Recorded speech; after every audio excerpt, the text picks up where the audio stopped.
नमस्कार, आप देख रहे हैं दबंग न्यूज। मैं हूं आपके साथ मेघा जैन। आइए रुक करते हैं कुछ खास खबरों की ओर। देश के युवाओं के दिलों पर राज करने वाली कवि डॉक्टर अनामिका जैन अंबर रतलाम के जावरा पहुंची, जहां एक सम्मेलन के बाद दबंग न्यूज के संवाददाता बलराम धमान से विशेष चर्चा की। चर्चा में उन्होंने मध्य प्रदेश में हो रहे 28 सीटों पर उपचुनाव को लेकर क्या कहा, देखिए हमारी यह खास रिपोर्ट में। सुना होगा कि यदि चीन की मदद मिले तो 370 वापस से लागू कराया जा सकता है। इन सब में बहुत अच्छी अच्छी बातें इस बारे में कही।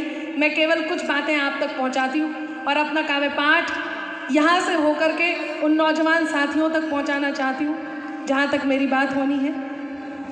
इसको बंदे देखेंगे, अब आपकी आवाज़ आती रहे। पर तू है ही क्या, चल तुझको बाद में देखेंगे, भूला जो नेपाल मधुरता उसको बाद में देखेंगे। बयान आया कि चीन की मदद से 370 हटाया जा सकता है। 4 पंक्तियां कहती हूँ और इस बात को पूरा करने का प्रयास करती हूँ कि बित्ते होकर खुद को गज का नाप समझने लगते हैं, बित्ते होकर खुद को गज का नाप समझने लगते हैं। जरा बड़े हो बच्चे खुद को बाप समझने लगते हैं, कि जरा बड़े हो बच्चे खुद को बाप समझने लगते हैं। एक दो चींटी जिनकी अंबर राह छोड़कर गुजर गई, वही केचुए खुद को अक्सर सांप समझने लगते हैं, वही केचुए खुद को अक्सर सांप समझने लगते हैं। बहुत आभार, आपने इतने मन से। नेपाल मधुरता उसको बाद में देखेंगे, चीन की काली करतूतों को आओ पहले निपटा दे, चीन की काली करतूतों को आओ पहले निपटा दे। जिसने खंजर घोंपा है सबको बाद में देखेंगे, जिसने खंजर घोंपा है सबको बाद में देखेंगे, जिसने खंजर घोंपा है सबको बाद में देखेंगे। इस युग का सबसे बड़ा काम जो हुआ वो राम मंदिर का निर्माण।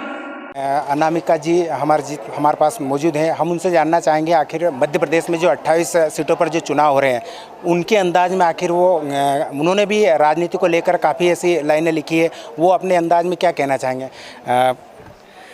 देखिए, मैं स्पेशली उस बात के लिए तो नहीं, लेकिन हाँ, कोई भी राजनीति यदि राजनीति की तरह किया जाए, धर्म नीति की तरह ना हो, तो मैं अपने अंदाज में केवल 2 शेर कहती हूँ कि कुछ झूठे लोगों का, कुछ झूठे लोगों का, कुछ झूठे लोगों का ये परिचय असली है, कुछ झूठे लोगों का ये परिचय असली है। चेहरे तो नकली हैं पर अभिनय असली है, चेहरे तो नकली हैं पर अभिनय असली है। वो बात नहीं कहते जो तर्क के काबिल हो, वो बात नहीं कहते जो तर्क के काबिल हो। सुनिए तो ज़रा इनका हर आशय असली है। तो राजनीति में यदि निष्पक्ष होकर के काम किया जाए तो निसंदेह उसके रिज़ल्ट अच्छे ही निकलते हैं। तो मेरे अंदाज़ में मैंने आपको, आई होप आपको उत्तर मैंने अपने अंदाज़ में दे दिया होगा। बहुत बहुत धन्यवाद। आपने जो एक मुकाम, जो प्लेटफॉर्म जो नेशनल लेवल पे जो पाया है, जावरा के युवाओं के लिए आपके अंदाज में क्या मैसेज कहना चाहिए? जावरा के ही युवाओं के लिए क्या, मैं पूरे हिंदुस्तान के युवाओं के लिए एक बात कहना चाहूँगी कि इस समय भारतीय संस्कृति को सहेजने की बहुत ज़रूरत है। बेशक से हमें ऐसे लगता है कि एडवांस हो गए हैं तो कुछ चीज़ों की ज़रूरत अब नहीं है, लेकिन ये सही नहीं है। रही बात यदि हम हिंदी को देखें तो हिंदी, अब जो नई शिक्षा नीति आई है उसके हिसाब से हिंदी को पूरी तरह से महत्व दिया गया है, पूरी तरह से माध्यम बनाया गया है। तो कुछ ऐसे लोगों को ज़रूर पढ़ें, चाहे वो आर्यभट्ट हैं जिन्होंने हिंदी से होकर के भी देश के नाम को रोशन किया है। कहने का मतलब केवल इतना है कि भारतीय संस्कृति बहुत विस्तृत है, अपने आप में बहुत बड़ी है, इसलिए उसके मान को समझें, उसे समझें, भारत से प्रेम करें, भारत में रहें।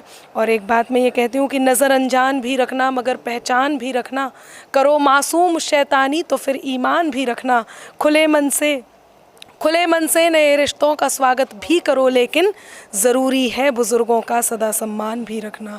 तो बुज़ुर्गों का सम्मान करते रहें, उन्हीं से विरासत में बहुत कुछ मिलेगा। यदि दौलत मिलती है तो साथ में संस्कार भी मिलते हैं, जो आपको अपनी पीढ़ी को भी देना है।